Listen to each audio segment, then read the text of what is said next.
afternoon, St. Louis, and welcome to Studio STL, presented by Michael's Flooring Outlet. Happy Friday, Junior. We're getting you ready for the weekend on this thankful Thursday.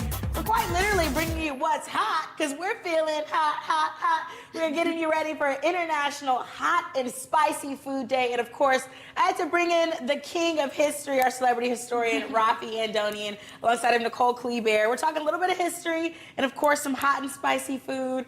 I'm excited. I know. What better way to warm up on a cold day than Yes. spicy soup, right? Oh my gosh, we have all been freezing. Some of us are even having cabin fever. Raffi, where do we even get spicy food? Where does this come from?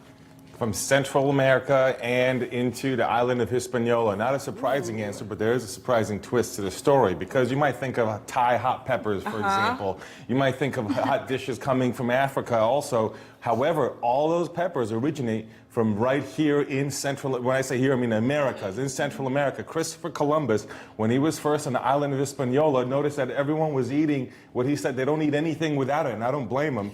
And and so he took some of those peppers that were there for thousands of years, took them back to Europe, and ended up within a few decades spreading all around the world, Asia, Africa, into cuisines that we know today. So I kind of feel like Christopher Columbus could sing, "This is why I'm hot. Hey, this is why I'm hot. I'm hot because you're not." Because you're not. This is why. This is why. We can thank him for the global trade, a great example of how colonial period really globalized many things, including the peppers that we talk about for spicy food. Oh my gosh, well, let's talk about this spicy food that you actually have brought in for us today. This is a fun recipe. It's a hot recipe too. Yeah. Tell me more about this. So Nicole. it's shrimp and corn soup. It's one of the soups I grew up in South Louisiana. You typically would start with fresh corn and you boil it to get like a corn stock. Okay. In the winter though, you don't want to use corn on the cob because it's not in season and it starts becoming starchier instead of sweeter. Okay. So what you would do for a substitute in the wintertime is use a can of cream of corn and then frozen corn.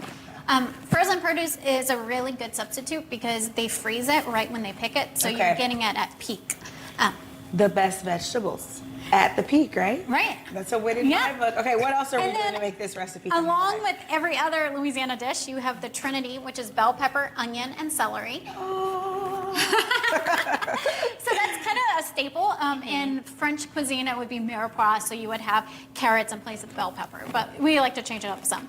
And then you would have garlic, that's another super common one. You have kind of a tomato base, so it's got like tomato soup or tomato sauce, and then it has like crushed tomatoes and things like that. That kind of gives you your robust. Oh my gosh, I love it. Well, I want to kind of backtrack a little bit. I know this is hot because you have like the peppers and the heat, but where do we use like actual peppers? Are we using hot sauce? I mean, let's break it down, right? Well, let me say something about hot sauce real quick, and because we're not putting the hot sauce in here, although we got some local St. Louis hot sauce there, pure heat. From the South Boss. That's right.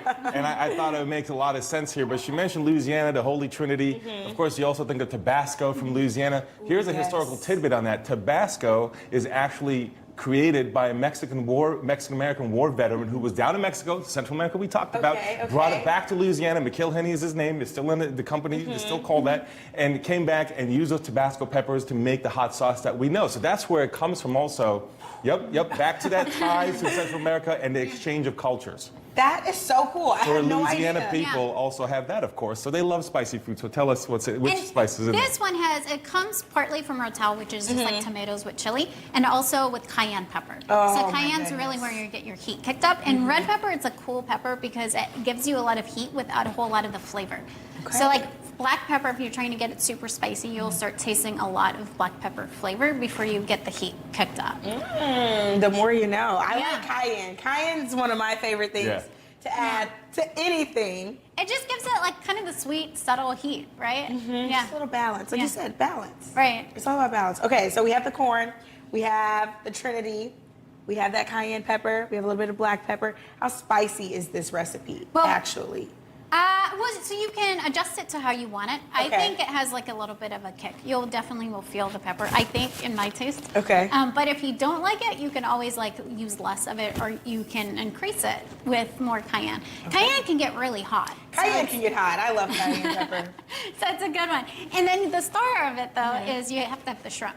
So in a soup, you want to have on the smaller side of shrimp because you don't want to have to like cut shrimp in a soup. And so you want about 60 count, which means about 60 shrimp per pound. Okay. So that's how you determine it. Another trick is most people will overcook shrimp and it gets rubbery and tough. We don't want that. You bring the soup to a boil, you turn it off, and then you add the shrimp at the very end, and then you won't risk overcooking it. Yes, because we don't want rubbery shrimp. Yeah. Nobody wants rubbery shrimp. Okay, well, I cannot wait to try this, St. Louis. When we come back, we're celebrating International Hot and Spicy Day. We have a little bit of the history, and then Nicole, you have brought in the recipe for us today, so I cannot wait to try this. If you know me, you know I love spicy food. You know I love cayenne pepper. I love peppers in general, and onion, bell peppers, celery, garlic, you name it. Yum, Look, I'm in good company, St. Louis. We're I'm in good line with company. Columbus. We agree with him. We do. Well, first we're going to get you up to date and caught up on your news headlines before we actually try this amazing soup. We're going to sit things inside of our studio with news anchor Margie Ellisor. All right, thank you so much. Now let's head back to Chelsea in Studio STL. It's getting hot in her. Okay, St. Louis, it is International Hot and Spicy Day. Okay, I'm clearly have been jamming out to Nelly during that news break. We're hanging out with Raffi Andonian, our celebrity historian, alongside of Nicole Cleaver. And you guys are channeling all of the heat, especially on this cold winter day. We have an amazing soup. Tell me more about this soup, Nicole. So it's shrimp and corn soup. It's got a tomato base. It has a lot of red pepper in, so it brings up that heat level, so it warms you from the inside out, Yes. which it's cold today. It is cold today. We gotta do something besides a heater, right? Yes, warm us up. And this soup is so quick and easy to make. Yeah, and you have it's got corn in it. It's got some tomatoes. It has shrimp, of course, and the pepper. It has the Trinity, which is the bell pepper, the celery, and the onion, and it has a lot of garlic in it as well. Oh my gosh. This is a Louisiana dish, so with most Louisiana things, you either top it with some parsley or you top it with some green onions, and we can go ahead and try it. All right, let's do spoon. it. I'm Here's so a excited. spoon. Well, shall we say cheers to Oh, this yeah. International Hot and Spicy Day, Yeah. lady and gentlemen? Cheers. Shall. Let me see. That's good, girl. Thank you. So it's got kind of a sweet from the corn. Shrimp also has like a sweetness to it, but it's got like the pepper from the cayenne, and it's That is amazing, and it's not too hot. Like I could put some more cayenne in there and be a happy You'd be camper. clear on your sinuses if you do that. But you know why I mentioned that? You're Why? talking about the historical thing. The Aztecs actually used peppers during colds to clear their sinuses. makes sense. And they even use it as a muscle rub to relieve pain.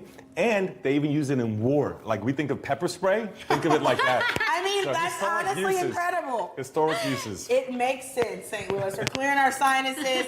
We're warming up our body. And hey, if you find yourself in a sticky situation, just keep a little bag of cayenne on, throw it in their face, run away, do what you need to do. Guys, thank you so much for joining me. This is so good. Y'all need to make this. Seriously. The recipe will be online with Nicole's blog, Noshings with Nicole, and of course we'll make sure you have access to it on our website at studiowstl.tv. Ciao.